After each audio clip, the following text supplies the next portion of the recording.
Welcome to our channel Study Central. आज का हमारा टॉपिक है job enlargement and job enrichment. बहुत सारे कंफ्यूजन्स होते हैं स्टूडेंट के मन पे कि हाँ एनलार्जमेंट और एनरिचमेंट होता क्या है, दोनों सेम होते हैं, ऐसा उनके मन पे डाउट रहता है। आज की वीडियो में हम कुछ 3-4 पॉइंट को लेकर डिस्कस करेंगे और एग्जाम्पल के साथ समझेंगे, जिससे आपको ये कॉन्सेप्ट पूरा क्लियर हो जाएगा कि जॉब एनलार्जमेंट और जॉब एनरिचमेंट होता क्या है। सबसे पहले हम बात करते हैं जॉब एनलार्जमेंट की। यहाँ पे शब्द से ही समझ में आ रहा है, इसके वर्ड से समझ में आ रहा है कि एनलार्ज करना। किसको एनलार्ज करना?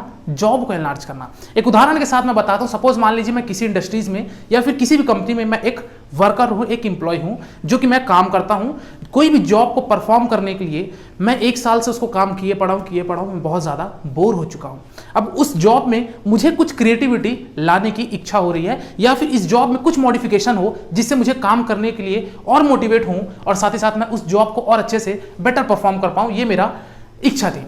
अब इस जॉब यानी कि जो भी आप एग्जिस्टिंग प्लान कर रहे हैं, जो भी आप एग्जिस्टिंग प्रोसेस कर रहे हैं, उस प्रोसेस में, उस जॉब में थोड़ी बहुत क्रिएटिविटी आ जाए, थोड़ा बहुत चेंजेस हो जाए, उसको हम बोलते हैं जॉब एनलार्जमेंट। यानी कि कोई भी जॉब करने के लिए हमको उसमें कुछ चेंजेस लाना चाहिए समय समय के हिसाब से, ताकि इंप्लॉय भी खुश रहे और जो कस्टमर है उसकी भी डिमांड फुलफिल होते रहे, और उसमें कुछ ना कुछ मॉडिफिकेशन, इनोवेशंस और तथा इसमें कुछ क्रिएटिविटी होना आवश्यक है। अब यहाँ पे जॉब एनलार्जमेंट का मतलब ये है कि जॉब में हम एनलार्ज तभी कर पाएंगे, उसमें कुछ एडिशनल चीजें ऐड तभी कर पाएंगे जब हम उसमें कुछ क्रिएटिविटी करेंगे। अब क्रिएटिविटी करना यानी कि जो भी आपका एम्प्लॉय रहेगा इंडस्ट्रीज में, वो एम्प्लॉय खुश होगा, उस काम को और अच्छे से करने का वो प्रयास करेगा। तो जॉब एनलार्जमेंट ये होता है कि किसी भी जॉब में हम उसमें कुछ एडिशनल चीजें ऐड कर दें, उसमें हम कुछ अलग चीजें कर दें, कुछ उसमें हम अलग तरीके से परफॉर्म करें, जो कि एक एम्प्लॉय को भी मोटिवेट करे और कस्टमर भी उस प्रोडक्ट से खुश रहे। यहाँ पे लिखा हुआ है involving various task and duties.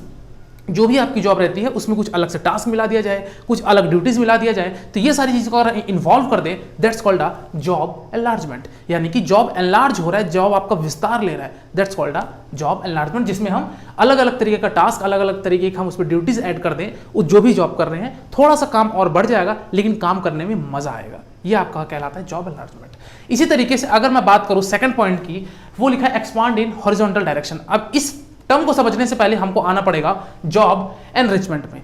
Job enrichment क्या होता है? अब सपोज मान लीजिए यहां पे आपने टास्क और ड्यूटी ऐड किया, कोई भी जॉब को करने के लिए आपने टास्क ड्यूटी ऐड किया ताकि उस काम को करने में और मजा आए। ये एनरिचमेंट देखा जाए तो एक प्रकार से ये सुपरवाइजरी कंट्रोल होता है।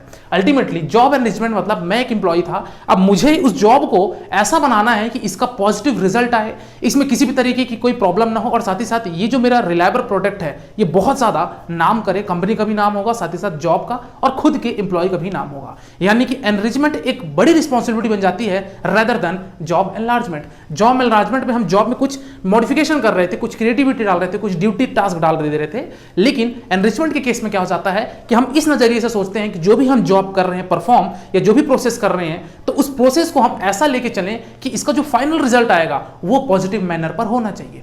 अब यहां पे आप देख सकते हैं increasing the responsibility, challenges and scope. यानी कि मुझे इस दृष्टिकोण से काम करना है किसी भी जॉब को जिसमें चैलेंजेस हो, उसका स्कोप हमारा क्या होना चाहिए, उसके ऑब्जेक्टिव्स क्या होने चाहिए, ये पहले क्लियर होना चाहिए। साथ ही साथ इसकी जिम्मेदारी बढ़ जाती है, क्योंकि अब आप जो जॉब कर रहे हैं, जो भी परफॉर्म कर रहे हैं, जो भी प्रोसेस कर रहे हैं, वो आपकी रिस्पॉन्सिबिलिटी है कि उसको आपको पॉजिटिव मैनर तक पहुंचाना है।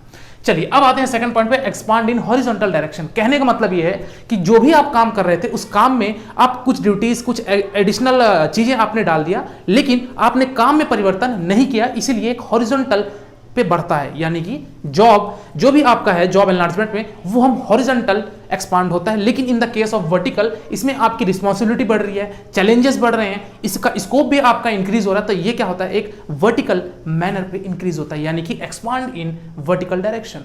समझ में आ रहा है? हॉरिजॉन्टल हमको चैलेंजेस इसमें एनलार्जमेंट में करने को मिलेगा, और एनरिचमेंट में हम क्या करेंगे, हमारी रिस्पॉन्सिबिलिटी अपवर्ड डायरेक्शन पे मूव कर रही है।